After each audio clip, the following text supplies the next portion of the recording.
تکبر کی حقیقت نبی کریم صلی اللہ علیہ وسلم نے فرمایا، جس شخص کے دل میں رائی کے دانے کے برابر بھی تکبر ہوگا وہ جنت میں نہیں جائے گا۔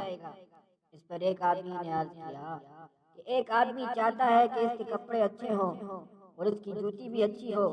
آپ صلی اللہ علیہ وسلم نے فرمایا، اللہ جمیل ہے اور جمال ہی کو پسند کرتا ہے۔ تکبر تو حق کی طرف سے منہ موڑنے اور دوسرے لوگوں کو کمتر سمجھنے کو کہتے ہیں۔